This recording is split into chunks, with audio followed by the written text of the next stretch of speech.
Autoridades, señoras, señores, en nombre de Nueva Economía Forum les doy la bienvenida a la tribuna Andalucía del Forum Europa, que cuenta con el patrocinio de Atlantic Cooper.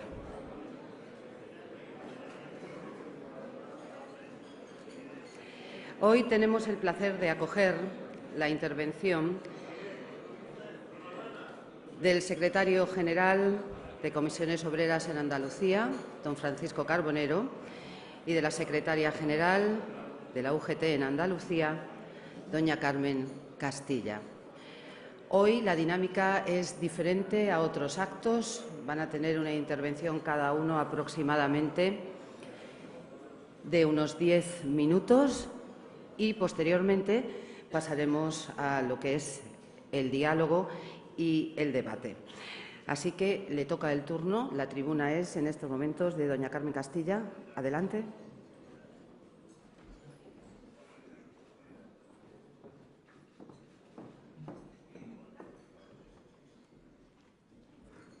Muy buenos días a todos y a todas. Muchísimas gracias al Fórum Europa, a Atlantic Cooper, por dar esta invitación. Para mí es un verdadero honor, cumpliendo el 6º mes de mandato como secretaria general de la UGT Andalucía, compartir con todos y con todas vosotras este momento donde vamos a hablar de la importancia que tienen las organizaciones sindicales hoy en día, la que ha tenido en el pasado, la que tiene en el presente y la que sin duda tendrá en el futuro. Me preocupa enormemente lo de los 10 minutos. Ya sabemos que los sindicalistas nos gusta mucho hablar y que cuando cogemos la tribuna aprovechamos cada momento para decir aquellas cosas que intentamos que llegue a toda la ciudadanía, no solamente a la clase trabajadora, sino a todos y cada uno de los ciudadanos. Hoy estamos aquí, Paco Carbonero, compañero, compartiendo esta mesa, dos organizaciones que por separado suman más cantidad de afiliados y afiliadas que cualquier otra organización a nivel autonómico. Y eso lo conseguimos día a día en las empresas, con las elecciones, con la elección directa de los trabajadores y las trabajadoras, donde deciden de una manera totalmente directa quién quiere que les represente a la hora no solamente de mejorar sus condiciones de trabajo, sino para defender aquellos derechos que entienden que han sido conculcados de una manera directa o indirecta. Estos días estamos hablando mucho, curiosamente, de nuestra Carta Magna, de la Constitución española. Me habrán oído ustedes hablar en multitud de ocasiones de una Constitución del año 78, a mi entender completa, pero que necesita ya, en un nuevo modelo de sociedad que nos encontramos con nuevos retos, una profunda reforma, y una profunda reforma que toque también lo importante de cómo se organiza la sociedad. Miren ustedes, los sindicatos estamos en el artículo 7 de la Constitución española. Los sindicatos somos organizaciones que defienden no solamente al interés de la clase trabajadora, de sus afiliados y afiliados, sino el interés de la clase trabajadora en general, les pese a quien les pese. Formamos parte también a nivel supranacional de la Confederación Europea de Sindicatos.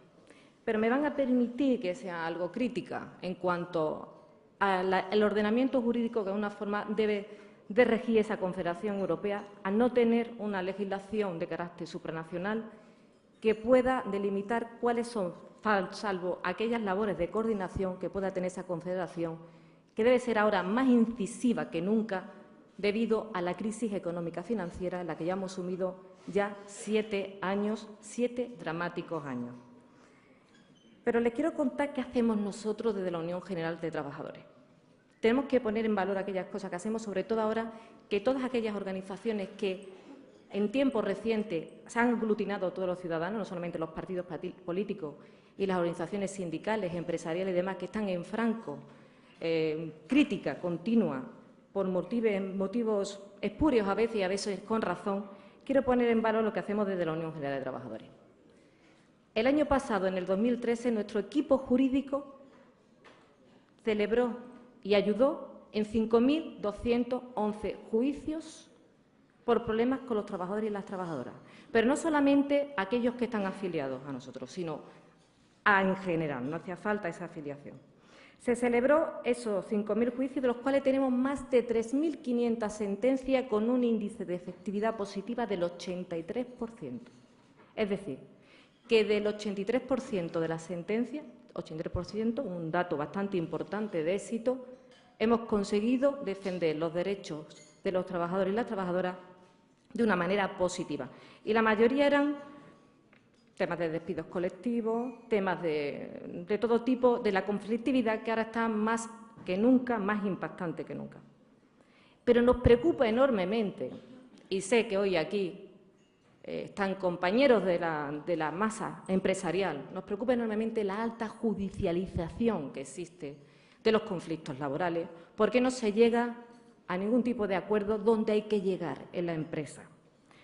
Y pongo en valor una de las herramientas más importantes que cuentan las organizaciones sindicales, la herramienta que no solamente es importante para los trabajadores, sino para el propio empresario. Pongo en valor la negociación colectiva, tan devaluada después de la reforma laboral del año 2012, reforma laboral que se hizo con el objetivo de generar empleo y que tenemos que decir de una forma desde la crítica más constructiva que no ha sido así, dando la línea de flotación, lo que es la negociación a la hora de negociar esos convenios que intenta de alguna manera introducir las mejoras para las clases trabajadoras. Actualmente, 46.000 trabajadores y trabajadoras en Andalucía se encuentran en el limbo, sin un convenio laboral que le pueda salvaguardar de los efectos nocivos de no tenerlo. Y precisamente hay un colectivo en especial que nos preocupa en Huelva, que es el convenio de la hostelería, donde existe 12.500 trabajadores y trabajadoras que están sin ese convenio o pendientes de firmar un convenio. Hay verdaderamente un conflicto. No solamente en Huelva, también en Granada, Jaén y Málaga, 70.000 trabajadores y trabajadoras en total de este sector. Sector que está en alza no solamente después de la crisis de la recuperación que estamos teniendo, sino porque es obvio que estamos en la temporada estival. Intentemos desde aquí un llamamiento a los compañeros de la masa empresarial dedicada a la hostelería, intentemos desbloquear esos convenios para evitar no tener un verano caliente por las temperaturas que aquí normalmente en el sur de la península tenemos, sino también porque evitamos esas conflictividades.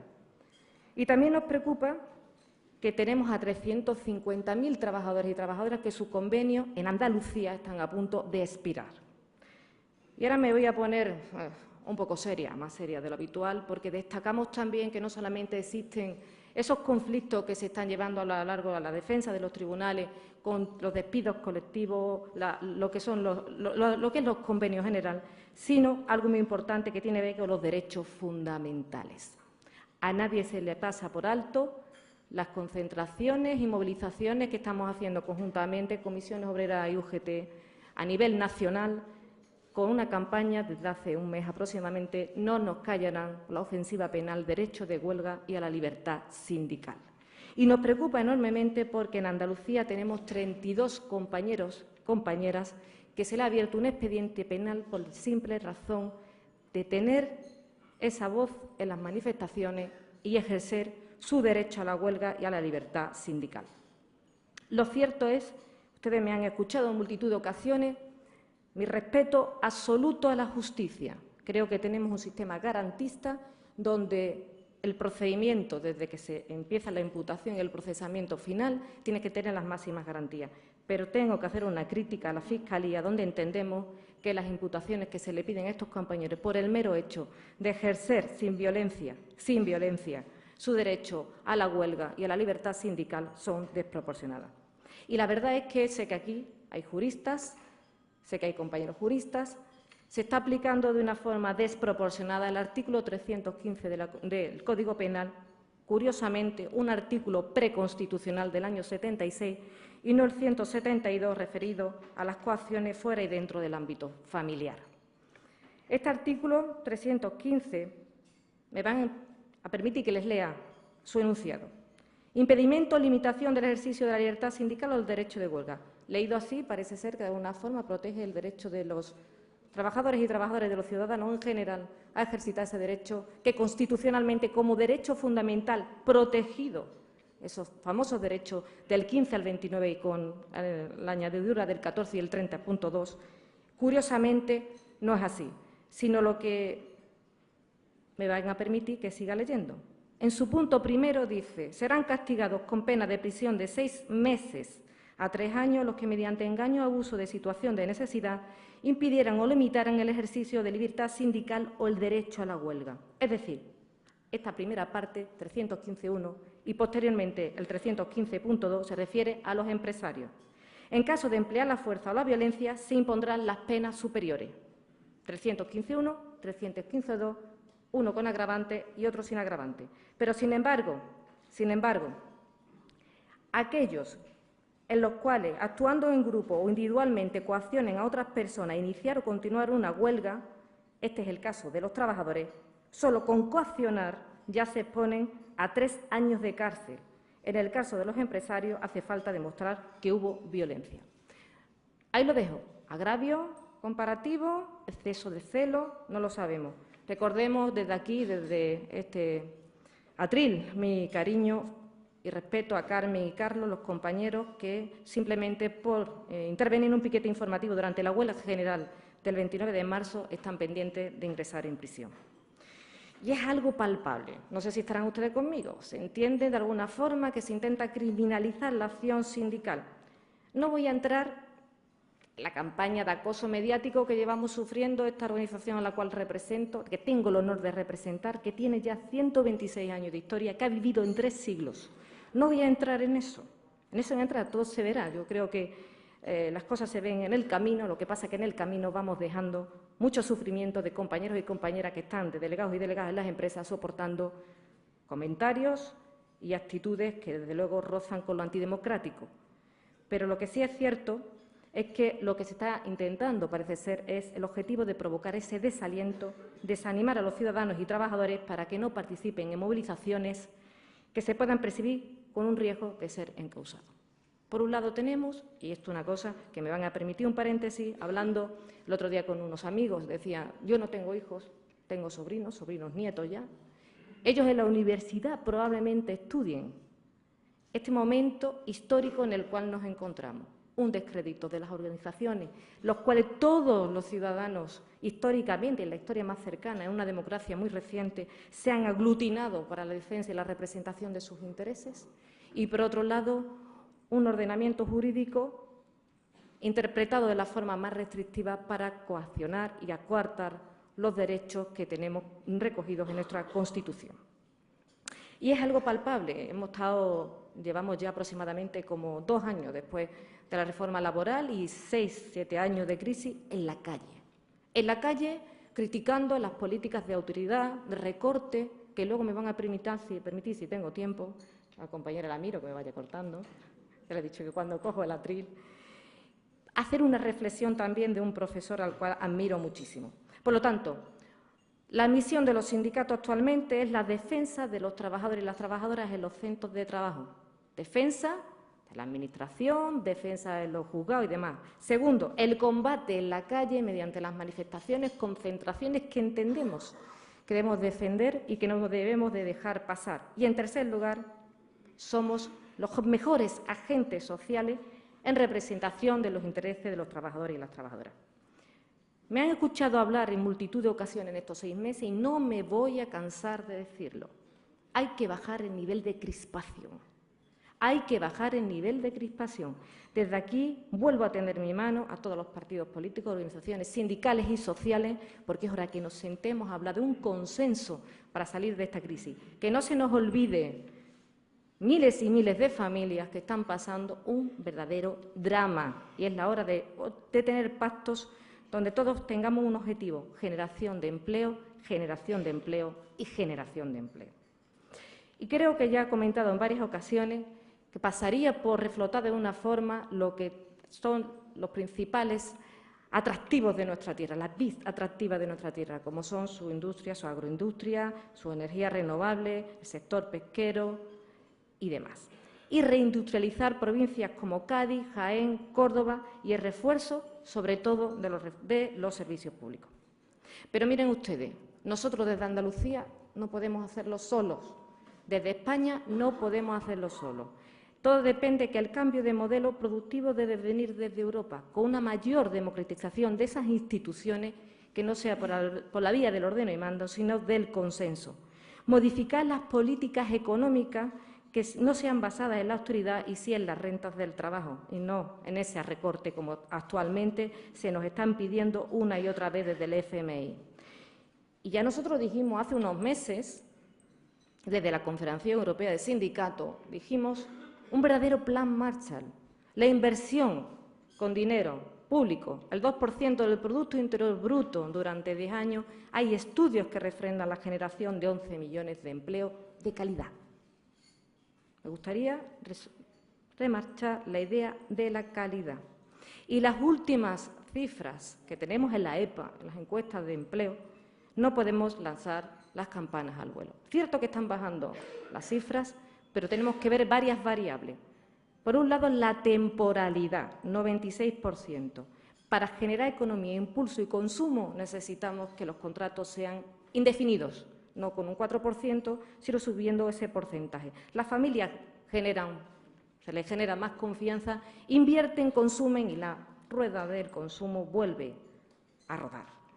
Tenemos 700.000 familias andaluzas que no tienen ni un solo ingreso y muchos parados de larga duración, que no renuevan su cartilla del paro por desaliento. Eso es importante. Queremos y exigimos medidas reales para luchar contra el paro. Ahí estaremos nosotros, al lado, ayudando. Ya vale de parches. No podemos permitirnos seguir perdiendo empleo público. 400.000 empleos públicos se han perdido en estos últimos 3 años. Recuerden la tasa de reposición del 10% en determinados sectores tan importantes como la sanidad. No podemos perder a base de decreto de empleo público, ni en sanidad, ni en educación, ni en políticas sociales, ni en dependencia. Eso nos preocupa enormemente, porque esa es la malla del estado del bienestar. Esa es la malla que tenemos desde la época postconstitucional y que tanto trabajo ha costado. Esa malla actualmente la constituyen los pensionistas, las personas mayores, que con su pensión están sosteniendo a veces a familias y a varias generaciones, pero es una malla muy débil, obviamente es una malla muy débil. Nuestros jóvenes, nos preocupan enormemente nuestros jóvenes. Hemos escuchado que ya se ha puesto en marcha el plan de garantía juvenil, pero lo vamos a poner en cuarentena. Me van a permitir ustedes que lo pongamos en cuarentena por varios motivos. De entrada solamente cubre hasta los 25 años. Proponemos que sea hasta los 30 y ya está bien, Y pensemos en nuestros hijos, vuelvo a decir, que no son nuestro futuro, son nuestro presente. Ya está bien de llamarle ninis, ni estudian ni trabajan. No estudian porque ya no tienen un sistema de becas que le pueda de alguna forma impulsar a que estudien. Y segundo, con este modelo neoliberal se les quita la oportunidad de acceder a un puesto de trabajo. Tasa de desempleo juveniles bastante importante. Pero desde UGT Andalucía reivindicamos planes para jóvenes de hasta 30 años, pero sin trampa. Está muy bien la inversión y la deducción de 300 euros por cada joven por parte de los empresarios que vayan a contratar a esos jóvenes. Pero ¿qué ocurre después de los 6 meses? ¿Se le asegura la continuidad? ¿Qué tipo de salario va a tener esa persona? ¿No caeremos en la trampa de volver a reciclar a esos jóvenes o contratar a otros para la deducción? Esperemos que no nos hagamos trampa al solitario, porque eso sería un verdadero problema. ¿Y saben qué? Me preocupa enormemente que nuestros jóvenes, la generación mejor formada, se vaya fuera. Y se están yendo fuera. El otro día escuché cómo una gran cantidad de compañeros de la sanidad, saben ustedes que soy enfermera de profesión, nuestra enfermería es de las mejores preparadas a nivel internacional. Y se están yendo, porque tienen opciones de trabajo en otros sistemas sanitarios. Consideramos dirigir todos los mecanismos hacia el diálogo social y la concertación, a enfatizar, por una parte, lo que son asuntos clave, por la vía del consenso, siempre por la vía del consenso. Para UGT Andalucía no se pueden plantear alternativas de mejora sin tener en cuenta el principal problema para nuestra comunidad. ¿Cómo vamos? ¿Fatal? Bueno, un minutito. Pues voy a intentar de resumir varias cosas importantes. Mire, el otro día estaba leyendo una intervención de un profesor al cual yo admiro mucho, que es catedrático de Economía Aplicada, Juan Torres López, que hacía una comparativa de cuando Roosevelt en el año 33 se hizo cargo de las riendas de la economía estadounidense. Y en resumidas cuentas piensa lo mismo que pensamos nosotros, que cuando no hay recuperación sí hay desigualdad. Actualmente estamos con una brecha entre los más pobres y los más ricos tremenda. Eso tenemos que evitarlo. Tenemos que acercar lo que son las clases. Tenemos una tasa muy elevada de pobreza en Andalucía. 3,5 millones de andaluces y andaluzas. Eso es para pensar. Y como decía el profesor Juan Torres López, había que subir los salarios, como hizo Roosevelt, había que darle más representación a los sindicatos, a las organizaciones sindicales, habría que acercarse a la empresa y que entiendan que el capital humano es fundamental e invertir en políticas públicas. Eso hizo que la equidad, la solidaridad fuera mucho más patente y poder salir con una recuperación muchísimo más pronta. Ya para resumir, voy a hacer, aunque luego en el debate, si quieren ustedes, aclaramos determinados puntos, nosotros de UGT Andalucía queremos ser muchísimo más ambiciosos para poder impactar sobre la pobreza en Andalucía. Una verdadera carta de derechos ciudadanos, donde se definirían los derechos por encima del umbral de la pobreza, que antes hemos dicho que están rozando los 3,5 millones. La renta, para decir o para definir lo que es la pobreza, está en 8.100 euros de renta. En Andalucía hay una media de 8.400. Pensar 300 euros de desfase, cualquier condicionante puede provocar que una familia que no esté en el umbral de la pobreza pase a ese. Esa Carta de Derechos Ciudadanos sería fundamental con una ley de ampliación de los servicios sociales de Andalucía, una ley de ampliación de garantía del sistema sanitario público, garante del derecho fundamental que tenemos a la protección a la salud, una ley de renta básica de Andalucía, una ley de inclusión social de Andalucía, una ley de apoyo a las familias andaluzas, una ley de ampliación de derechos del menor y de garantía de atención a la infancia, una ley de juventud de Andalucía. Vean ustedes cómo hemos tocado todos los palos. Con ese compendio de leyes dentro del ordenamiento jurídico, con su acompañamiento presupuestario, obviamente, podemos salir de este bache. Y para UGT Andalucía, la salida de la crisis no puede emprenderse por el camino del empobrecimiento, nunca. Así, nunca podemos hablar de recuperación.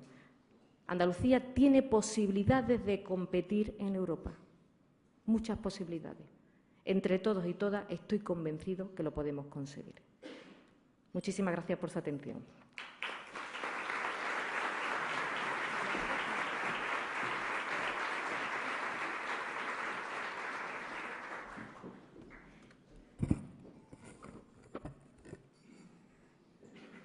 Bueno, buenos días. Agradecer a Fórum Nueva Economía la invitación y el patrocinador de Atlantic Cooper por darme la oportunidad de poderme dirigir a ustedes. Agradecer la presencia de la parte del Gobierno presente, con su vicepresidente al frente, representantes de los empresarios, Antonio Carrillo, secretario general de la CEA, miembros de partidos políticos, a todos y a todas, muchas gracias por vuestra asistencia. Miren,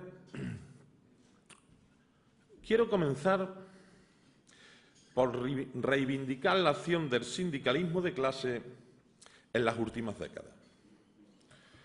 Permítanme que utilice dos acontecimientos recientes.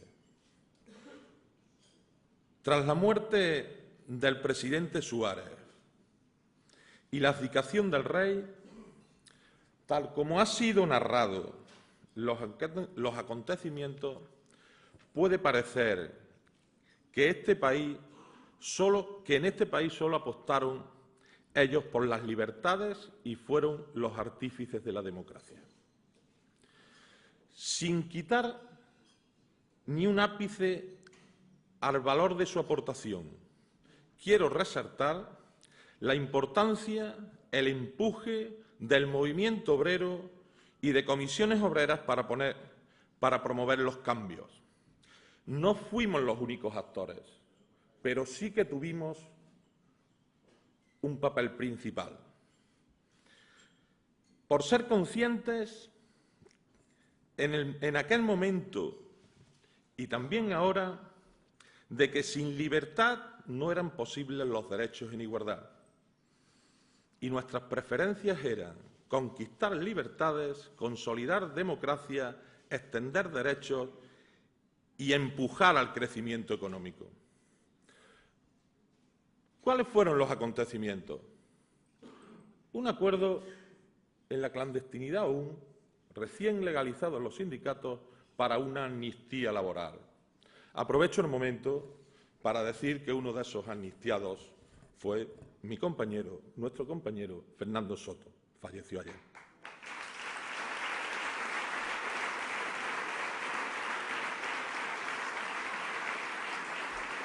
Apostamos por el crecimiento económico. No firmamos los pactos de la Moncloa, fue entre los partidos. Pero defendimos,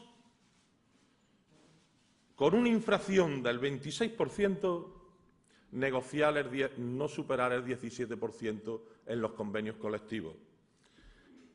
En poco más de un año la inflación se había situado en el 10, 11, 12%. Eso permitió empezar a crecer en la economía para poder después extender derechos. Ese fue el compromiso del mundo del trabajo y también del mundo de la empresa. Al régimen hubo que forzarlo a los cambios y la sociedad civil y el movimiento sindical fueron determinantes. El fruto de aquello fue la Constitución del 78, Constitución que suponía un pacto de Estado, un pacto de la sociedad por la concordia en un momento muy delicado de país, que trajo grandes cambios y ha permitido avances importantísimos en el progreso para las personas. Y aún mayor, yo diría, que ese avance ha sido en Andalucía. Solo hay que mirar un poco a cómo éramos. De eso, Comisiones Obreras también nos sentimos partícipes. Avances insuficientes. Insuficientes sí, pero innegables. Quien no reconozca los avances, creo que no solo es injusto, sino además es un descreído. Y el pacto se ha deteriorado tanto que tiene una quiebra importante. Y no lo hemos deteriorado ni lo hemos quebrado los trabajadores ni las trabajadoras. Porque a veces los ritmos de la política no están acompasados con los ritmos de la sociedad y hay que acompasarlos. Se precisan cambios en las formas y en el fondo, pero no despreciemos lo hecho ni los avances conseguidos. Ojo a los cambios, meditémoslos. Andalucía tuvo que jugar un papel determinante en la estabilidad del país y en la apuesta por la cohesión y la igualdad, con nuestra opción desde Andalucía por no estar en un segundo nivel de avance en este Estado, en España. Y lo hicimos el 4 de diciembre, donde el pueblo andaluz salió a la calle. Lo volvimos a hacer en la legitimación de las urnas el 28 de febrero. Creo que cuando se empieza a hablar de cambios de modelo de Estado y se empieza a enfatizar tanto las asimetrías, me preocupa tremendamente. Andalucía no debería de quedarse en un segundo plano y debería liderar también, como en otros momentos, seguir siendo iguales. Y esto no quiere decir que no se respeten las condiciones y los derechos históricos que cada una pueda tener. Pero, desde luego, la apuesta desde un concepto de clase, de igualdad, es la apuesta por la igualdad de oportunidades y por la cohesión de las personas, de lo social. Digo esto para también reivindicar el papel sindical. No habremos acertado en todo, es imposible, pero no tenemos que arrepentirnos de nada. Y menos aún de haber acordado con empresarios, con patronales o con gobiernos. Tampoco de hacer movilizaciones para provocar los acuerdos o para parar los recortes, y mucho menos de que nos acusen de firmar paz social. Esa, la paz social, es la moneda de cambio con el capital. Los trabajadores ofrecemos nuestra capacidad, nuestra fuerza de trabajo, manual o intelectual, a cambio de salario, condiciones de vida y paz social. Y eso, últimamente, y lamentablemente diría yo, se está demonizando. Pero en Comisiones Obreras no tenemos vocación forense ni de ser solo testigos. Queremos incidir para un mejor reparto de la riqueza. En la empresa, a través de la negociación de mayor rango que tiene el sindicato, que es la negociación colectiva. Y en la sociedad, incidiendo en las políticas públicas, negociando con los gobiernos. Y esa riqueza se está repartiendo mal desde nuestro punto de vista. La situación se agrava a diario, lejos de ese ilusionismo estadístico al que tan aficionados son nuestros gobiernos. ¿Qué ha sucedido en los 2 últimos años? Permítanme que le dé algunas cifras oficiales que conocen todo el mundo, pero creo que contextualiza bien los retrocesos. En este tiempo se han destruido, los 2 últimos años, 1,2 millones de empleos, 162.000 en Andalucía. El paro se ha incrementado en 646.000 personas en España, 156.000 en Andalucía. Los empleos a jornada completa se han reducido 1.500.000. El empleo público se ha reducido 354.000 en España, 61.000 en Andalucía. Las personas desempleadas sin protección económica se han incrementado en España y han pasado de 2,5 millones a 3 millones, y que supone un incremento de 500.000 y en Andalucía 138.000. Los hogares con todos sus miembros en paro se ha incrementado casi a los 2 millones en España y 500.000 en Andalucía. El coste salarial ha caído un 10,6 en España, un 13,3 en Andalucía.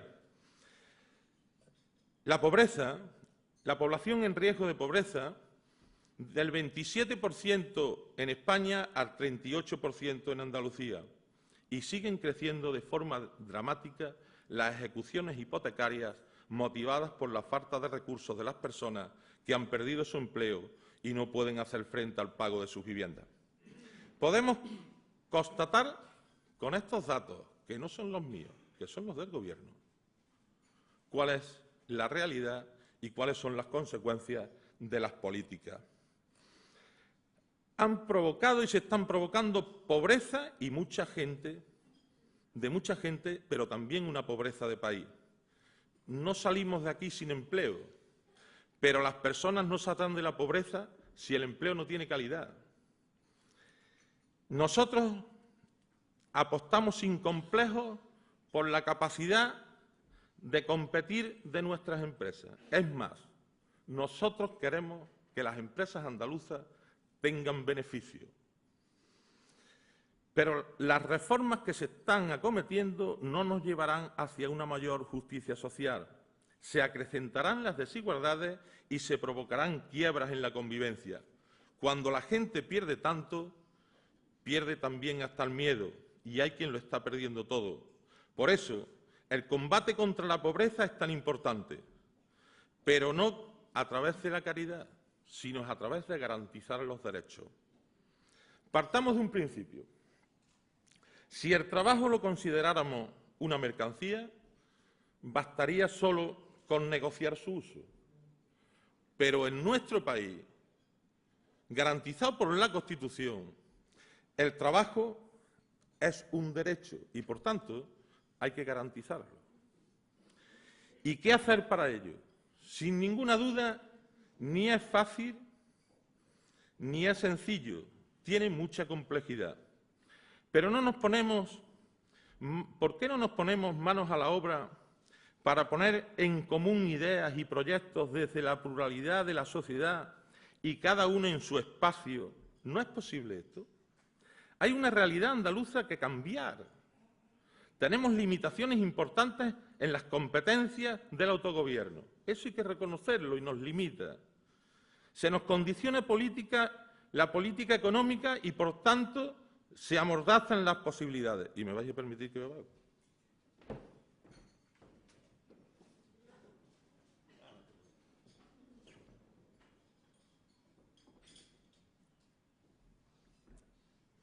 Pero tenemos una realidad que es innegable. Miren, algunos datos que por ser conocidos quizás no le prestemos demasiada importancia. La agricultura andaluza ha experimentado grandes cambios. pero absolutamente insuficientes. Andalucía no puede mantener 500.000 de cartillas agrícolas sin garantizar que esas personas tengan trabajo, y el campo andaluz no se lo puede dar. Y en las condiciones que está, menos. Y es una realidad que hay que afrontar y que lastra en muchos casos. Miles de trabajadores están expulsados del sector de la construcción sin ninguna otra cualificación para otras profesiones. Una bolsa tremenda de personas paradas de larga duración, muchos con edad avanzada que nadie quiere contratar. Una juventud formada que tiene sus expectativas frustradas y truncadas. Algunos de los formados tienen la vía de escape de la emigración.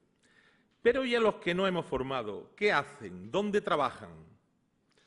Una bolsa cada día creciente de economía sumergida e insostenible, que fomenta la competencia desleal entre las empresas, deteriora la competitividad real entre ellas y arruina los derechos de los trabajadores y las trabajadoras, que estos son las víctimas.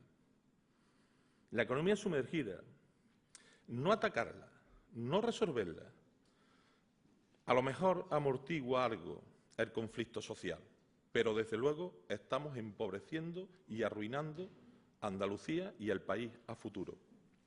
Ya sé que nos preguntaremos o me preguntarán por qué no se han provocado los cambios antes. Primero, no gobernamos los sindicatos. Segundo, ¿qué gobierno en un momento de crecimiento como el que hemos tenido durante años se ponía a decir que había que hacer cambios estructurales? Y cuidado que nosotros llevamos años hablando del modelo productivo y de los cambios. Lo propusimos, pero ni cuentas. Ahora no queda alternativa. ¿Qué proponemos? Un acuerdo. Llamémosle concertación o llámenle como quieran, pero diálogo social con acuerdo, que tiene que compaginar la legitimidad de los actores con las aportaciones de la sociedad. ¿Y qué digo con esto? Dejémonos de maniqueísmo de quién o no. La legislación, la Constitución y el Estatuto determina quién tiene la legitimidad y cómo se alcanzan las legitimidades. Esto, que es quien tiene la legitimidad y nadie cuestiona quién tiene la legitimidad para firmar un convenio colectivo, que es un rango de negociación que se publica en los boletines oficiales y, por tanto, se hace ley. Si esa legitimidad está ahí, ¿por qué cuestionarla? Ahora bien, ¿eso quiere decir que no pueda haber conexión con todos aquellos que no estén en esa legitimidad, pero que sí tienen muchísimas cosas que aportar? Evidentemente sí. Busquémoslos la fórmula, pero no puede haber excusas para no podernos poner a trabajar. Acuerdo que desde nuestro punto de vista tiene que ser absolutamente transparente, realizable y evaluable. Hecho el diagnóstico, ¿cuál sería la terapia? Algunas ideas. Buscar las formas de financiación de la actividad productiva. Este país ha rescatado a la banca, pero como si nada. Las empresas no reciben la posibilidad de su refinanciación, no circula el dinero y tienen serias dificultades, no en ocasiones porque no sean viables, sino porque no son financiables. Y tiene que haber una solución, y hay que apostar por la intervención pública, y hay que apostar por banca pública cuando el sector privado no lo hace, porque si no, no podremos avanzar. Hay que reivindicar un modelo de financiación autonómica más justo y equitativo. Saludo las declaraciones de ayer o de esta mañana de la consejera que está aquí presente. Creo que esto es muy importante para los andaluces. Yo no es por echar una mano al Gobierno, cualquiera que fuera. Hay que tomarse esto en serio. La financiación de las administraciones públicas, en este caso de la autonomía, es el futuro, es el reparto de la riqueza y es las posibilidades de políticas de igualdad y de igualdad de oportunidades. Es también fomentar el crecimiento, el tamaño y la capacitación de nuestras empresas, de las empresas andaluzas. Perdónenme los autónomos. El autoempleo está bien, es importante. Ojalá de cada autoempleo saliera una multinacional. Pero nosotros no avanzamos con rapidez si estamos solo poniendo kioscos de chucherías, ¿vale? Sin desprestigiar a quien lo ponga. Pero hay que ayudar al autoempleo, pero hay que ayudar al tamaño de nuestras empresas. Hay que hacer posible, eficaz y eficientes mecanismos que fortalezcan la internacionalización de nuestra economía. Hay que provocar y comprometer la inversión pública y privada en I+D+I, la responsabilidad social, el cambio de mentalidad también de las empresas para invertir en esta materia. Reorientar nuestro modelo productivo propiciando una mayor industrialización en Andalucía, consolidando sectores maduros que tenemos, el turismo, la industria agroalimentaria, el sector náutico, entre otros. Reorientar al sector de la construcción para que cubra las necesidades de las personas y mejore su calidad de vida, huyendo de ese espacio especulativo que ha sido el sector. Hay margen para el crecimiento en la construcción porque hay necesidades de la gente de garantizar viviendas y de mejorar infraestructura. Hacer una apuesta por los sectores de la energía renovable, pero no solo para la generación de empleo en el sector, también para paliar la demanda, la dependencia energética y mejorar la competitividad y rebajar el coste energético en las empresas andaluzas, que es un lastre de competitividad importante. En definitiva, pusieron la industria en manos de los países emergentes y ahora estamos descapitalizados. Es preciso una apuesta por la recuperación de la industria andaluza.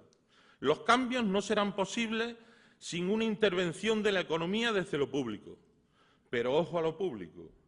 No es posible mantener políticas de igualdad sin un modelo productivo que lo sostenga, ni tampoco es sostenible solo por sectores estacionales como la agricultura y los servicios.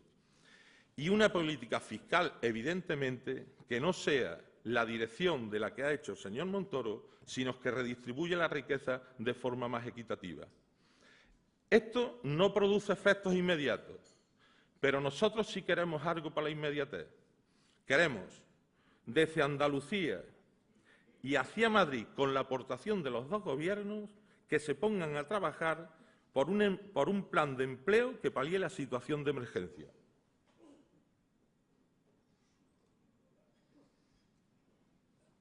Exigiremos una renta mínima en España y en Andalucía. Trabajaremos por garantizar la igualdad de oportunidades y los derechos en la sociedad. De todo esto y más estamos dispuestos a hablar y además nos queremos comprometer. El Gobierno debe de despejar sus dudas, me refiero al andaluz, y debe de atreverse a liderar más cosas y más proyectos, en la dirección desde mi punto de vista de la que estoy planteando. Miren, con el diálogo social Comisiones Obreras no busca fotos de portada. Queremos páginas de interior llenas de contenido, que les sirva a las personas para mejorar su calidad de vida desde una mayor justicia social. Y termino con esto. Seguramente, si el pobre no puede comprar el pan, lo pasa mal, pero que se entere el rico, que tampoco él podrá venderlo. Muchas gracias.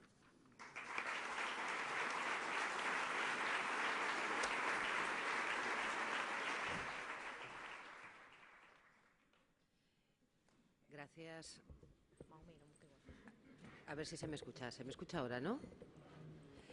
Gracias, señora Castilla. Gracias, señor Carbonero. Tengo que decirles que estaba prevista la intervención inicial de 10 minutos. Al final han sido 25 minutos cada uno. Eso sí, tengo que decir un dato importantísimo, y es que, sin decirles nada, los dos han hecho 25 minutos, los dos centrales. Esto es unidad de acción. Bien, vamos a ver. Vamos a tratar de poner en la mesa preguntas para ambos que están formuladas también en algunos casos solo para algún sindicato en concreto, pero que puede ser que algo tenga que opinar el otro sindicato. Por comenzar, no sé si ustedes imaginaban tener que reivindicar o tener que llegar a reivindicar el sindicalismo de clase. ¿Ustedes esto lo imaginaban o no lo imaginaban, que esto se podía producir o que tendrían que verse ustedes en un momento dado defendiendo y reivindicando precisamente esa actividad? Venga, señor Carbonero. Estaba en un momento de enajenación mental. Después de... Carmen. Sí, no. Cualquiera de los dos, puede ser el señor Carbonero, por ejemplo, que ha empezado con la reivindicación. No, preguntaba que si realmente imaginaban en un momento dado, en algún momento, que tuvieran que reivindicar el sindicalismo de clase, la actividad que en estos momentos lleva a cabo un sindicato. Sí. No, yo no lo he dudado nunca. Es que nosotros hemos tenido que reivindicar el sindicalismo de clase toda la vida. Entonces, para nosotros no ha sido nunca nada fácil. Nunca nada fácil. Ha sido y sigue siendo muy difícil porque hay mucha gente valiente, ser capaz en un momento de jugarse la libertad, jugarse hasta la vida, por defender la justicia social y por defender a los trabajadores. Hay muchísima gente valiente que se presenta y firma con un contrato eventual representar a sus trabajadores, a sus compañeros para defender sus derechos, sabiendo que lo pueden despedir. Para nosotros no es fácil.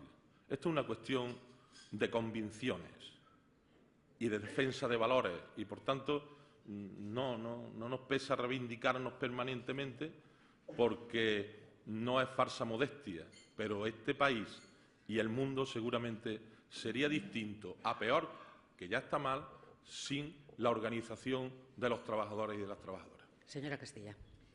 Yo en la misma línea que el compañero Paco. Yo creo que cuando estamos luchando por los derechos continuamente, porque lo fácil no sería no hacer nada, ¿no? Lo fácil sería decir, pues nos dejamos arrastrar un poco por la corriente que actualmente está intentando impactar en que son todas las organizaciones, como hemos comentado antes, ¿no? Yo creo que siempre, el sindicalismo de clase siempre va a tener que reivindicar su presencia, porque la evolución de la economía tal como está actualmente, lo fácil sería para esa economía neoliberal que no existiéramos, sería un terreno mucho más allanado, donde solamente tuviera preponderancia el capital sin que los derechos de los trabajadores pues, fueran totalmente cercenados. Tendremos que seguir luchando por ello, y más en el momento actual en el cual nos encontramos, que la referencia anterior, la aplicación desproporcionada. Yo creo que no podemos perder nunca de vista el principio de proporcionalidad del hecho, la causa, y actualmente, como ha comentado el compañero Paco, hay compañeros que se están jugando no solamente la estabilidad en el empleo, sino hasta su propia libertad, porque por la criminalización que antes hemos hablado. Tendremos que seguir luchando. Yo creo que si los sindicatos de clase, si la paz social, no existe la igualdad de oportunidades, y el mundo no sería, tal como lo conocemos, una sociedad que vaya avanzando. Una sociedad que no sea equitativa ni solidaria, de hecho, no puede presumir de democrática. De todas maneras, y dados los acontecimientos que todos conocemos, que tanto están en prensa, hablaba usted de acoso mediático incluso con anterioridad, yo quisiera saber qué cuota de credibilidad han perdido como centrales sindicales con todos los acontecimientos, sobre todo con esa judicialización de muchísimos asuntos, con esas investigaciones que se están llevando a cabo, etcétera, que están en los tribunales. ¿Qué cuota de credibilidad creen ustedes que han perdido? Bueno, evidentemente hay una pérdida de reputación, es la intención de determinadas cosas y sobre todo de proyectar permanentemente algunas noticias, ¿no? Evidentemente hay una pérdida de reputación, pero le voy a decir una cosa. Nosotros no somos un partido político. Nosotros no optamos a representar a los 45 millones de españoles. Nosotros optamos a representar a los trabajadores y a las trabajadoras. Por tanto, nuestra reputación y nuestra legitimación en las empresas es y está siendo muy alta. Ya quisieran cualquier elección en política tener los porcentajes de participación que tienen las elecciones sindicales.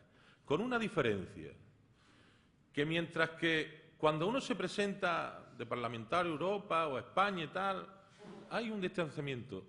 En el sindicato, el que se presenta por comisiones obreras, desde el momento que vaya a votar, por comisiones o por UGT, ya le está preguntando al compañero que qué va a pasar con el convenio, o sea, la relación de los sindicalistas electos es tan directa, es de estar al lado del compañero, de la compañera, que no da pie a distraerse. Por tanto, eso es lo que nos hace tener legitimidad donde además nosotros tenemos que tenerla. Después, evidentemente, en la sociedad, pero eso es la consecuencia de lo primero.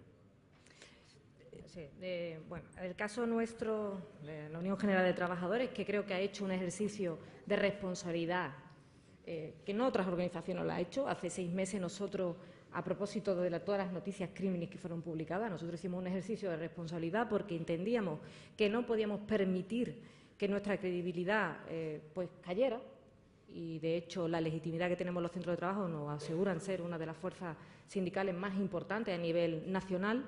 Pero sí me preocupa enormemente, y es una reflexión que me gustaría compartir con todos ustedes, ya que tengo la oportunidad de dirigirme a tantos amigos y amigas, ¿no? Me preocupa enormemente cuando los medios de comunicación a veces, no es que mientan, pero faltan a la verdad. No sé si me estoy explicando, es un poco de galimatía. Y les voy a poner un ejemplo, y de hecho me lo he traído porque no sabía que iba a tener la oportunidad, pero me gustaría compartir con ustedes una noticia que salió ayer en prensa, 9 de julio del 2014, a propósito de una operación que hay en Málaga, seguro que la conocen, del tema del fraude, los presuntos fraudes de formación, donde el titular dice 12 detenidos por el fraude de UGT.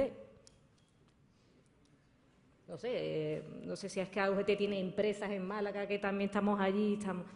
Eso sí me preocupa enormemente, porque eso sí que es cuando se informa mal y tendenciosamente mal, sí estamos atacando a un principio constitucional. Una cosa es la libertad de expresión, que nuestra Constitución la recoge en el artículo 20, derecho fundamental, pero también un derecho al honor, que está en el artículo 18. Y eso sí me preocupa enormemente, lo que de alguna forma se pueda transmitir al resto de la ciudadanía para atacar la legitimidad, la honorabilidad y la credibilidad de un sindicato centenario como nosotros, que lo está sufriendo realmente son los delegados y las delegadas en las empresas. Y eso, desde luego, nosotros vamos a poner todo nuestro empeño en no consentirlo.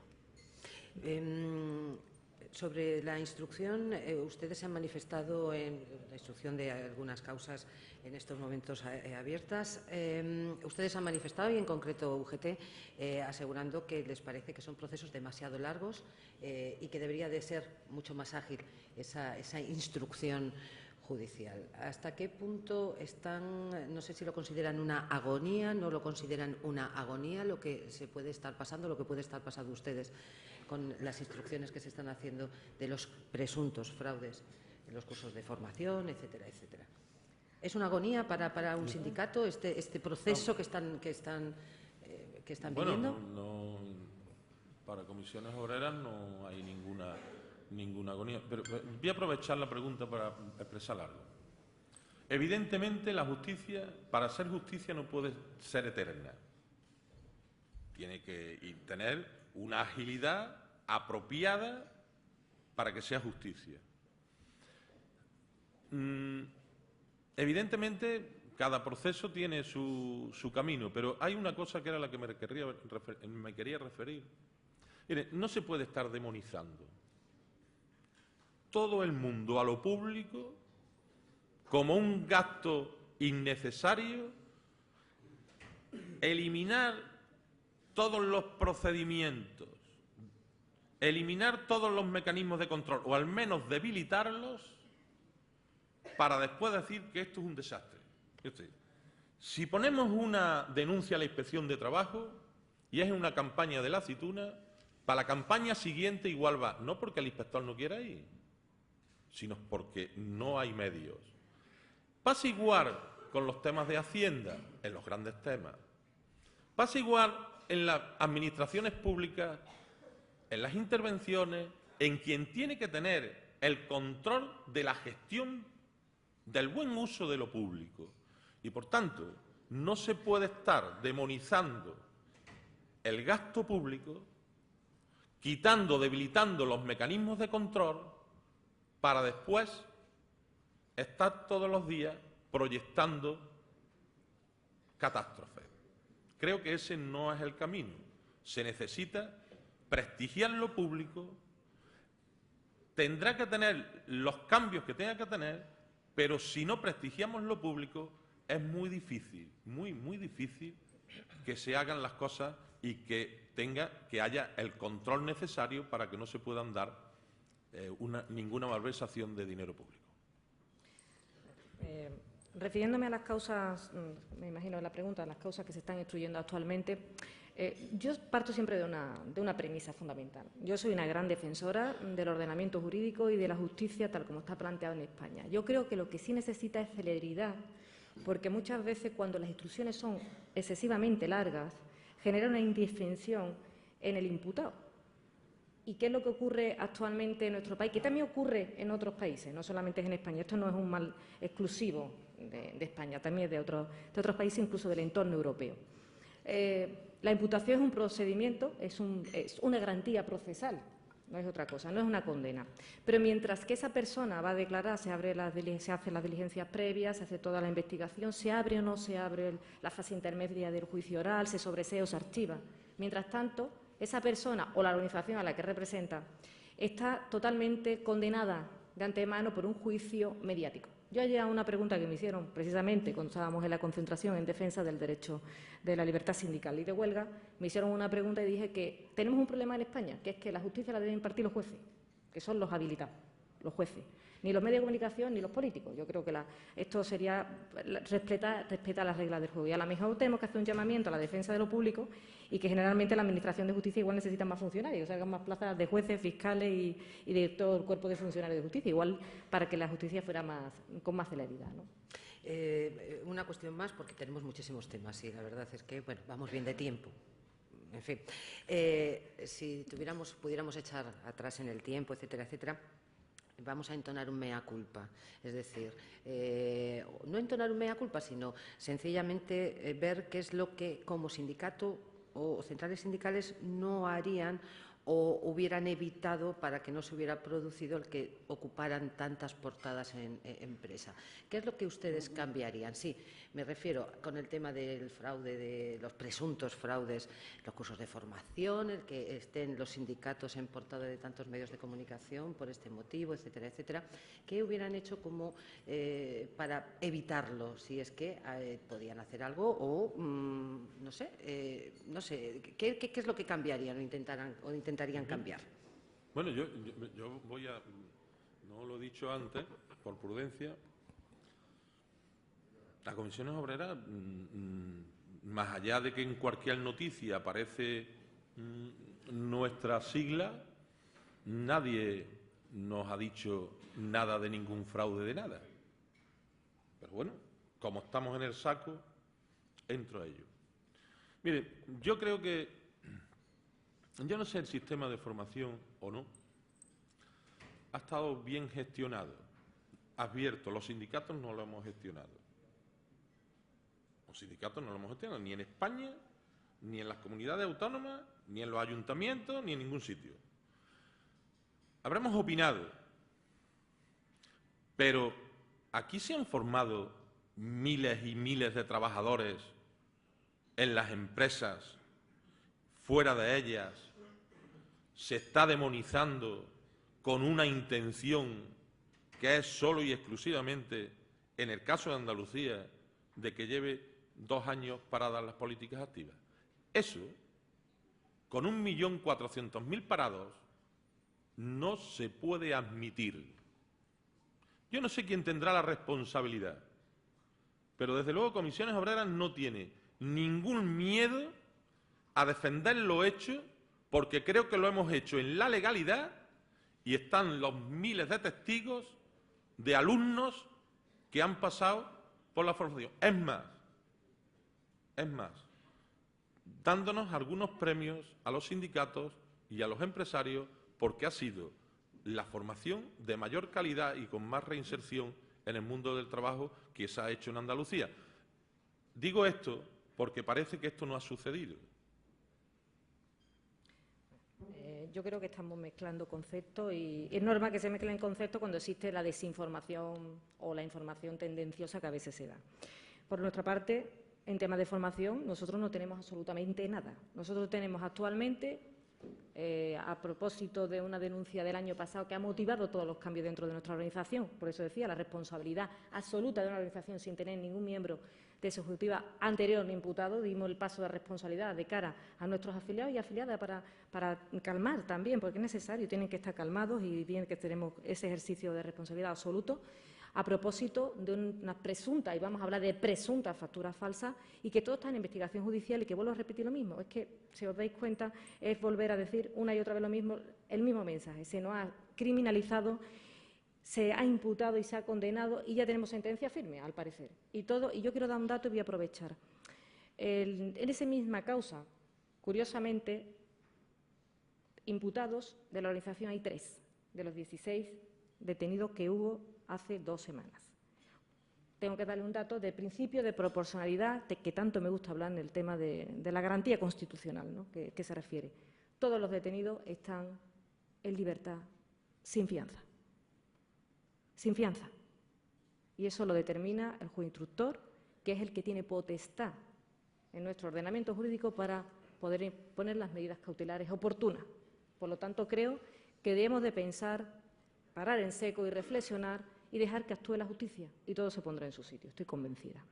¿Les parece que hablemos un poquito de la concertación social? Es un tema que indudablemente interesa, por el que han preguntado también, por supuesto, muchos de los asistentes. Vamos a ver, en esa concertación social, primero, ¿en qué punto está? ¿Se les ha entregado un borrador? Creo que lo estaban revisando, etcétera, etcétera. El vicepresidente de la Junta, señor Valderas, hablaba de la renta básica como fundamental en esa concertación social. También había un poco de conflicto sobre la representatividad en esa mesa de la concertación social de lo que es CEPES y la Confederación de Entidades de Economía Social, etcétera. ¿En qué punto estamos de esa concertación social? ¿Qué es lo que han visto de ese borrador? ¿Qué es lo que la línea roja, o si hay algunas líneas rojas que vayan a marcar? Y, por supuesto, ¿qué papel creen que debe de jugar, en este caso, CEPES en esa negociación de la concertación social? Bueno, como esto no hemos hablado nunca, nosotros no vamos a renunciar nunca al acuerdo, porque del acuerdo con los empresarios o del acuerdo con los gobiernos está el reparto de la riqueza y nosotros no vamos ni a dejar de disputar la plusvalía en la empresa ni de redistribuir la riqueza en la sociedad. Por tanto, nosotros no nos acompleja nada hablar de diálogo social y de concertación. Yo no sé a los gobiernos, a nosotros no. ¿En qué punto está la concertación? En el muerto. Está en punto muerto. Está aquí parte del gobierno. En el punto muerto. ¿Estamos negociando la estrategia de la economía 2014-2020? Sí. ¿Por qué? Porque queremos que vaya a Europa un proyecto andaluz de futuro donde podamos desarrollarlo y captar fondos. Es un compromiso nuestro. Nosotros no nos vamos a pegar tiros en el pie. Ahora, ¿para nosotros esa es la concertación? No. Eso es una parte. ¿Dónde vemos nosotros la concertación? En el diseño a futuro, pero en los presupuestos generales de cada año. En España y en Andalucía. Por eso a nosotros nos importa tanto la financiación, nos importa tanto el tope de déficit, nos importa, porque de eso partirán las posibilidades de ejecutar después lo que acordemos. Y como a veces nos preguntan, y me adelanto a la pregunta por si viene, bueno, ¿y qué han hecho ustedes? En el último eran 19.000 millones. Y yo digo, los sindicatos no gestionamos el presupuesto. Y los empresarios tampoco. La patronal tampoco lo gestiona. Son los gobiernos. Y nosotros hacemos compromisos.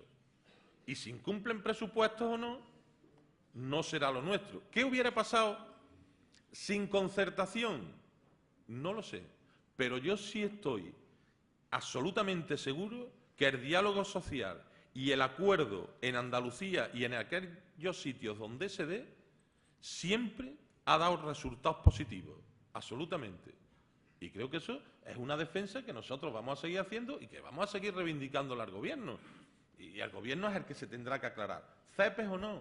Ese no es el problema. Yo lo he dicho antes, lo he dicho públicamente muchas veces. Legitimidad. Nosotros no... A CEPES tiene que estar... Tenemos un acuerdo con CEPES nosotros, con la economía social. Ahora, ¿ese es el problema de la concertación? No. Ese no es el problema de la concertación. Porque la concertación... ¿Quién tiene legitimidad? Ahora bien, el Gobierno es el que tiene que aclararse con CEPES y con la concertación. Nosotros ya lo tenemos claro. La reivindicamos, la exigimos y tenemos propuestas. Yo creo que después de esta charla que hemos tenido aquí, hemos compartido con miembros del Gobierno, yo creo que se le va a dar impulso a la concertación porque es necesaria. Estoy totalmente de acuerdo, Paco. Se han firmado 7 acuerdos de concertación social y habría que ver Andalucía cómo estaría sin ese marco estratégico, porque no solamente son líneas, la línea fundamental de la concertación tiene que ir en base a la generación de empleo. La generación de empleo tiene que pasar por la conjunción de los agentes que estamos legitimados, no solamente por la Constitución, sino también por el Estatuto de Autonomía, en su título preliminar, que lo recordáis, y en su articulado posterior habla de quiénes son los agentes legitimados para la concertación. Y es necesario que le demos un impulso. Es cierto que hubo un primer encuentro y ese punto muerto del que estaba comentando ante Paco debe ya de empezar, porque es necesario que Andalucía empiece a entrar en lo que es esa reindustrialización de sus provincias. Y detallar algo para que no se me olvide. Estuvimos en Cádiz recientemente en una manifestación por el tema del empleo. En Cádiz las cifras de desempleo son del 43%. Y los parados que hay en Cádiz llevan de larga duración más de un año y más de 2 inscritos en unas cifras que son ya totalmente trágicas, ¿no? Y hablaban de un plan de infraestructura que podía arrancar perfectamente de la concertación. Mismamente para que los empresarios allí tengan la posibilidad de implantar sus industrias, porque tienen una red de infraestructura que no hace que se atomice fuera de la provincia.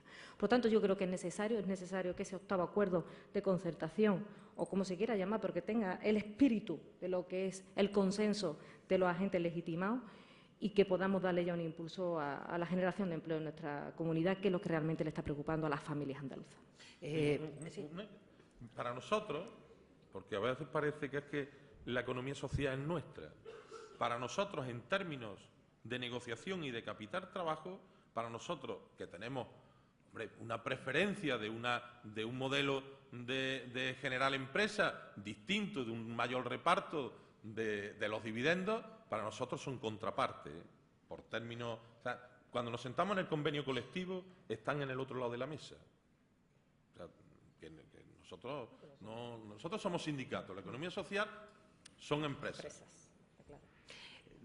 Por cierto, ¿qué tal las relaciones con PSOE y con Izquierda Unida? Quiero decir, no sé, Comisiones Obreras con Izquierda Unida, UGT con PSOE, ¿cómo van? ¿O Comisiones Obreras con PSOE y UGT con Izquierda Unida? Nosotros... Desde el Gobierno dicen que muy bien, no sé qué es lo que tienen que decir ellos a este respecto. El problema, nosotros no tenemos mala relación nunca, hemos tenido mala relación con los partidos políticos.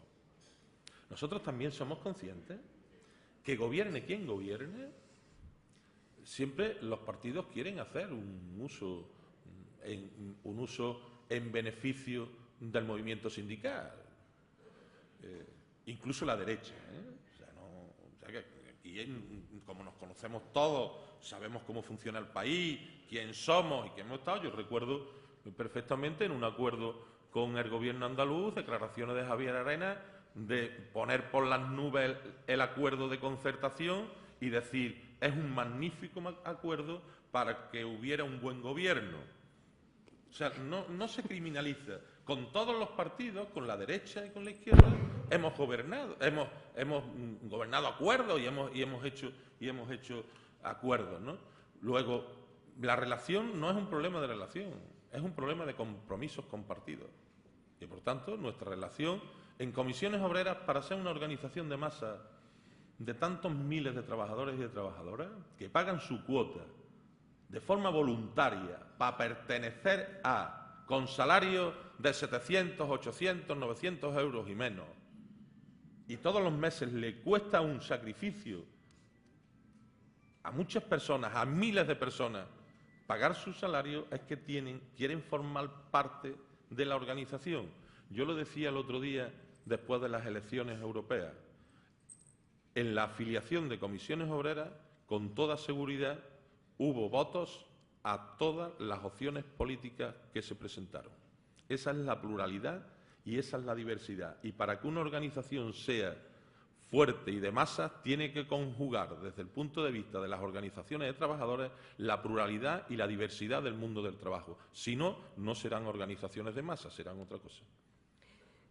Nosotros, desde la Unión General de Trabajadores, la verdad, que queremos tener buena relación no solamente con el Partido Socialista, con Izquierda Unida, también con el Partido Popular. Intentamos tener buenas relaciones porque sí es verdad que los compromisos, los pactos a los que se llegan a acuerdos y demás deben de cumplirse. Yo tengo una máxima, un brocado latín que dice pactam sunt servanda, los contratos están para cumplirlos, salvo que no haya ninguna causa rebus stantibus, que no haya causa que los contradiga. Yo creo que es importante en el momento en que nos encontramos, lo he dicho antes, no solamente con el Gobierno, hay que estar de acuerdo y hacer grandes pactos con todas las organizaciones políticas, por el momento en el cual nos encontramos. Y hablando de concertación, se me viene a la memoria que hace poco se ha firmado un acuerdo de concertación social en Castilla y León, con los empresarios, con comisiones, con UGT y con el Gobierno, que allí está el Partido Popular. O sea que no creo que sea cuestión de ideología, sino de compromisos, ¿no? Y, bueno, intentamos por lo menos que ese nivel de crispación del que estamos hablando antes, pues que desaparezca y que vayamos todos en la misma línea. Hay asuntos que deben de tratarse en los juzgados y otros asuntos hay que tratarlos en el Parlamento y otras cosas hay que tratarlos en las empresas y demás.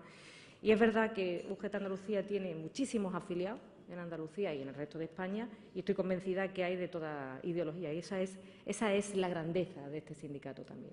Nos quedan 6-7 minutos. No sé si con el Partido Popular se llevarán ustedes muy bien, lo decía por lo que acaba de señalar, sobre todo. ¿Lo puedo decir? Bueno, nosotros nos hemos llevado bien con el Partido Popular. Ahora no nos llevamos porque después de las elecciones, los cambios, desde comisiones obreras, felicitamos, saludamos al nuevo presidente del Partido Popular. Él llegó y nosotros ya estábamos, pero no se ha dirigido a tener una reunión con nosotros.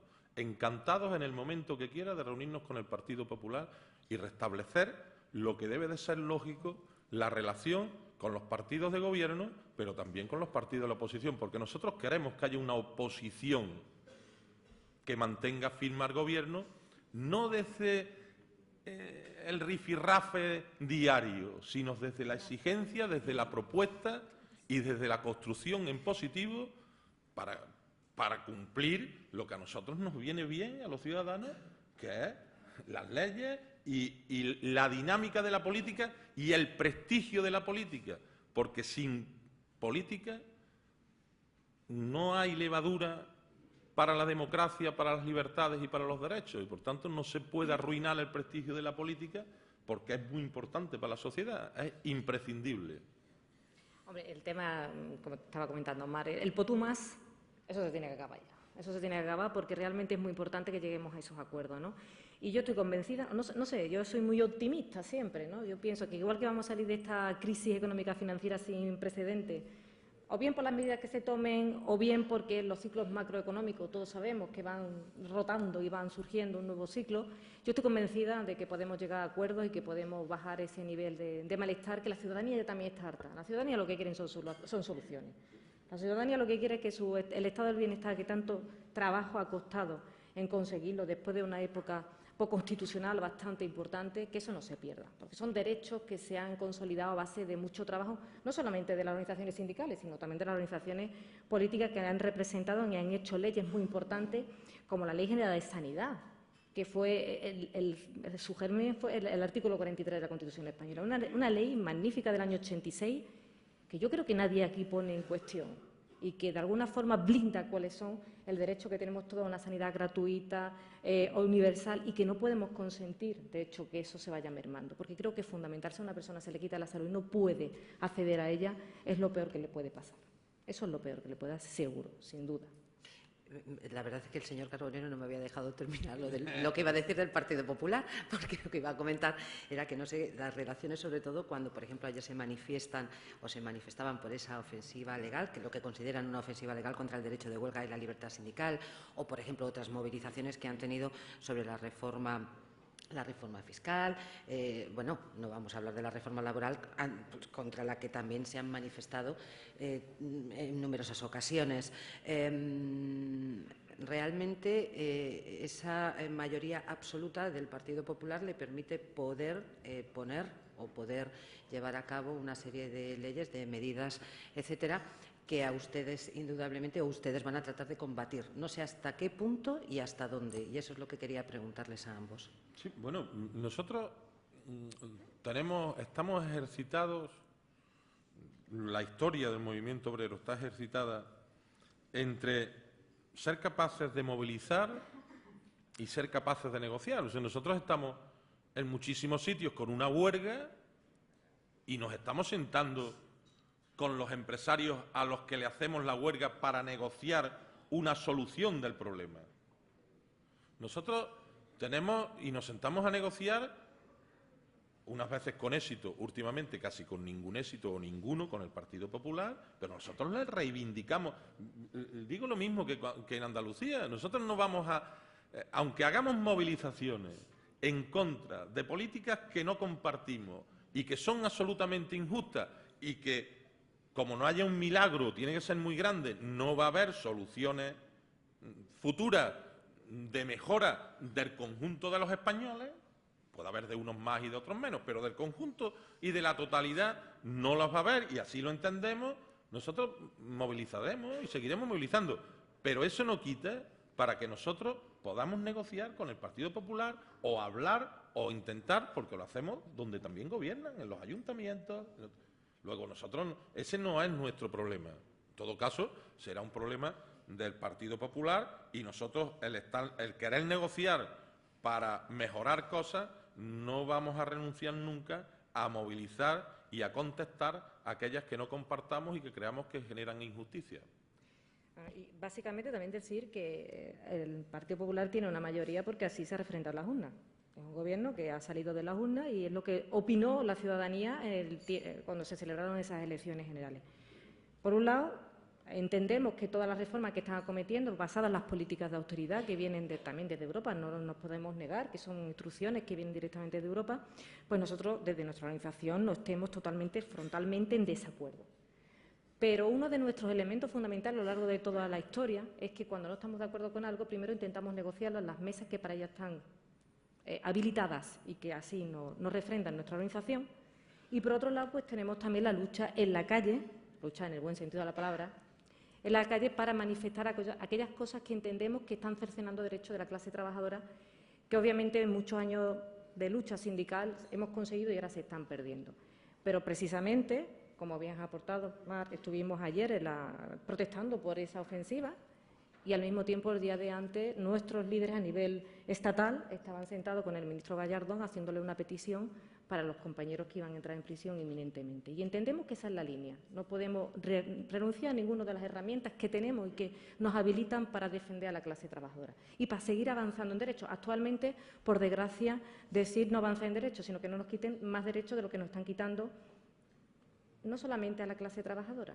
Yo sí doy un paso más a la ciudadanía en general. Entendemos que hay reformas de leyes actualmente encima de la mesa que pueden de alguna forma también conculcar derechos a la ciudadanía sin tener que ser la clase trabajadora. Y me refiero a la ley de la reforma local con la eliminación de servicios sociales en municipios de menos de 20.000 habitantes, donde va a generar una intervención por parte de personas sobre todo dependientes. Es decir, que para nada estamos legitimados para negociación. Ojalá muchas inaplicaciones de convenios, muchos descuelgues de convenio que hay en las empresas provocados por la reforma laboral, lo pudiéramos hacer cara a cara con el empresario, nuestros representantes que tenemos las empresas habilitadas, y no tener que llegar a la judicialización, porque eso enlentece, entorpece, es mucho más caro Y, desde luego, la solución debería de pasar por solucionar los conflictos donde hay que hacerlo, en la empresa, con los trabajadores.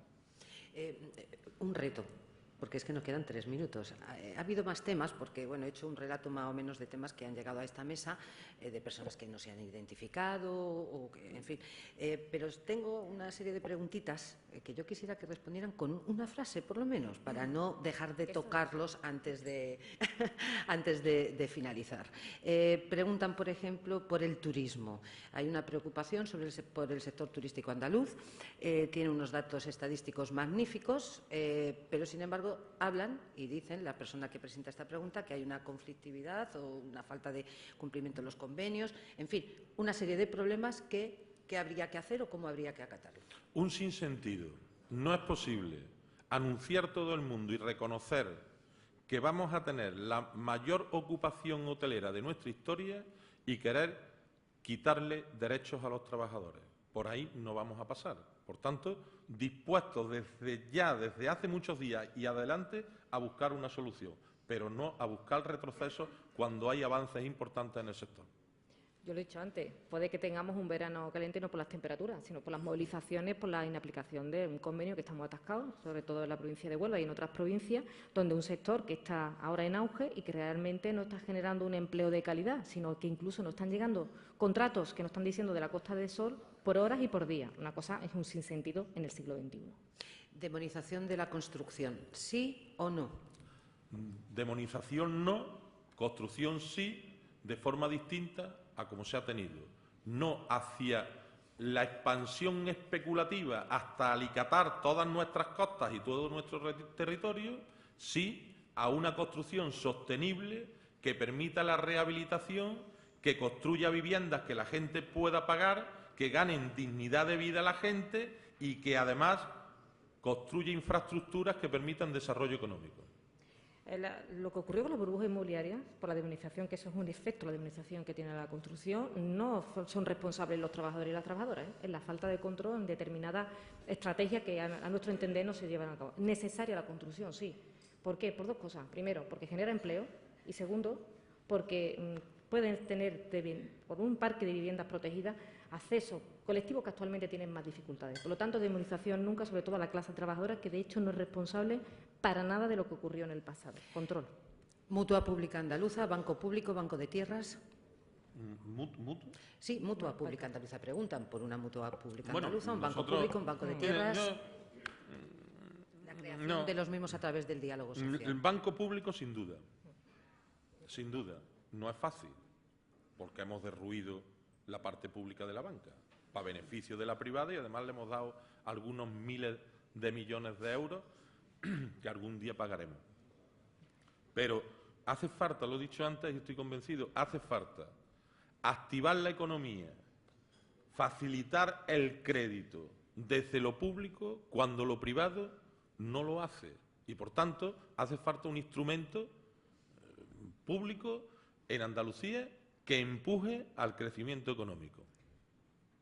Totalmente de acuerdo. Banca pública, banca social, me da igual que la denominación que sea, protección de los ciudadanos ante las entidades financieras siempre, y eso facilita el crédito a personas que ahora y familias que ahora no tienen esa posibilidad. Por lo tanto, más escueto imposible. Por supuesto que sí. Banco de tierra, eso del banco de tierra suena bien. Ahora bien, como yo soy hijo de un trabajador del campo, algo conozco del campo, como soy de pueblo además y de la Sierra de Córdoba, la gente del campo necesita no solo una parcela, sino herramientas e inversión para hacerlo. Vayamos a estar pensando en una historia que lo que hace es arruinar más todavía a la gente. Si se hace, piénsese con cabeza y para que la gente viva mejor y no para cumplir expedientes. No sé si me explico. Opinión sobre el modelo de Estado, el debate sobre la monarquía y el nacionalista. ¿Un posible cambio constitucional? ¿Posible cambio constitucional? Mire, esto es... Nosotros hemos dicho que lo he dicho yo antes, es preciso, es verdad, pero los avances en la Constitución, el problema de la Constitución es que no se cumple. Los derechos que nos garantiza, pero tampoco los del Estatuto. O sea, nosotros reformamos el Estatuto, lo llenamos de más contenido y ahora tenemos una dificultad. Luego, ¿Reforma la Constitución? Sí. Tras un proceso constituyente, pero tampoco hay que tener prisa, porque creo que no es la prioridad de los trabajadores y de las trabajadoras ni de los ciudadanos. Y es más, ojo cómo, a ver si de la reforma de la Constitución, en una situación política tan difícil como la que tenemos, lo que hacemos es una gran chapuza. Y 3, cuidado, y creo que ahí también condiciona a los partidos, hasta nos ha condicionado a nosotros, pensar que solo por abrir la Constitución, que ya se hizo mal y movilizamos cuando la firmó, cuando lo hizo el PSOE y el Partido Popular con el tema del 145, que no lo compartimos y seguimos sin compartirlo, ojo, pensar que solo por abrir la Constitución hemos resuelto los problemas de convivencia en este país. A ver si lo que vamos a hacer es acrecentarlos. Tanto nosotros, prudencia. Yo, sinceramente, pienso que la Constitución necesita una reforma. Lo que pasa es que España no tiene una tradición reformista de constituciones. Hemos pasado de una constitución a otra y tenemos que ver la historia, ¿no? Solamente lo que ocurrió de esa reforma del 135, donde prima la sostenibilidad financiera, el pago de la deuda frente a los derechos, eso sí me preocupa enormemente porque conculca la consecución de los derechos fundamentales. Yo creo que es necesario una reforma con cautela, porque creo que es el momento de que mucha gente que no votamos la Constitución y que estamos viviendo en esta sociedad que ha cambiado enormemente desde el año 78 hasta la fecha, y podamos abrir el debate de todas las cuestiones que has planteado antes. Y precisamente recuerdo una entrevista que me hicieron en Madrid, justamente cuando abdicó el rey, que querían sacarme la información, todo el mundo estaba pendiente a ver qué opinamos de determinadas personas sobre la reforma constitucional, y yo entiendo que sí, que es necesario ese referéndum antes de hablar de otras cuestiones, ¿no?, de esa reforma. Y dije, no, yo soy republicana. Bueno, eso es lo único que salió en todos sitios, yo soy republicana, no sale otra cosa. Por lo tanto, creo que te contesto directamente a la necesidad que el modelo debería de cambiar, el debate territorial debe estar encima de la mesa, pero sobre todo, y algo fundamental, blindar de alguna forma, excepcionar los derechos que en ella se recogen, que no sean brindis al sol, porque 169 artículos que tiene nuestra Constitución, básicamente muchas de políticas sociales y derechos, que realmente son muy interesantes después de una época de una dictadura de 40 años donde estaban restringidos muchos derechos fundamentales, pero que no sean algo que está ahí como un brindis al sol, sino que necesite que se impulsen, blindarlo y que se cumplen luego con su componente normativo, con las leyes que son realmente lo que hace que eso funcione en sociedad. Una última pregunta y ya finalizamos. La formula uno de los asistentes. Si temen el surgimiento de un Podemos sindical. Bien, es que el mundo sindical es muy complejo y hay un montón de sindicatos, ¿eh? O sea, si vamos al registro, que está aquí su presidente del Consejo Andaluz de Relaciones Laborales, pues veremos una lista tremenda, folios y folios de sindicatos. El problema es que tienen que ir, tiene que haber gente que se presente, tiene que ir a las empresas, tienen que votarlos, y una cosa es salir de manifestación por la calle y otra cosa es jugarse el puesto de trabajo para representar y defender los intereses de sus compañeros. Y ahí no hay tanto valiente.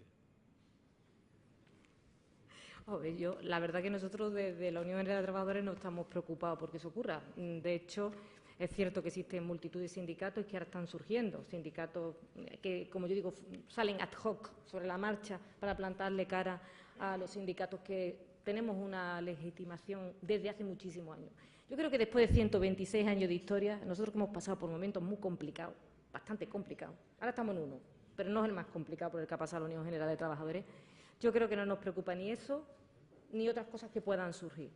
Estoy muy orgullosa realmente de mis delegados y mis delegadas que están en las empresas, de los afiliados de base que están defendiendo en las redes sociales continuamente los ataques a los que están sometidos, y para eso hay que valer. Eso hay que valer. Muchísimas gracias a ambos, y es don Miguel Palacios, director general de Metalurgia de Atlantic Copper, quien va a clausurar este acto. Señor Palacios. Muchas gracias, Mar. Estimados secretarios generales de UGT y comisiones obreras de Andalucía, miembros del Gobierno de la Junta de Andalucía, autoridades, señoras y señores, Bueno, yo quiero cerrar este desayuno del Fórum en su tribuna andaluza, por supuesto, en primer lugar, agradeciendo la presencia de todos y también, por supuesto, la de Carmen Castilla y Francisco Carbonero. Gracias a los dos por compartir pues, inquietudes, proyectos y los aspectos de vuestra labor al frente de los respectivos sindicatos. Me gustaría, además de agradecer vuestra presencia y la intervención, pues terminar con un mensaje de reconocimiento a la labor sindical.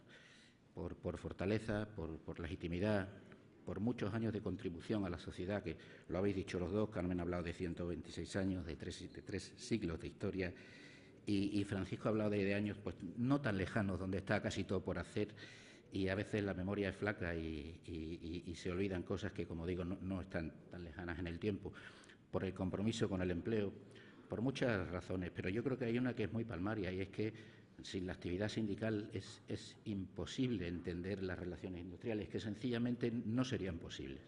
Por eso creo sinceramente que criticar la actividad sindical, y no digo criticar lo que es criticable, pero criticar como estrategia la actividad sindical, yo creo que es una estrategia mezquina y además es una estrategia perdedora. Yo llevo más de 30 años, 32 años, operando plantas industriales, plantas petroquímicas, metalúrgicas. Por eso creo que sé lo que digo cuando hablo de poner en valor la actividad sindical. Mi empresa, Atlantic Copper, es una empresa de Huelva, una empresa andaluza, una empresa a la que entran cada día 1000 personas a trabajar y que creo que las mejores cosas que ha hecho en temas que, bueno, son quizá más particulares que esos temas generales de los que hemos estado hablando, pero por poner un ejemplo, la seguridad industrial, la seguridad de las personas en el trabajo, algo donde hemos conseguido unos resultados espectaculares. No se podía haber hecho si no hubiera sido trabajando de la mano con los delegados sindicales, con los comités de empresa, con los delegados de prevención.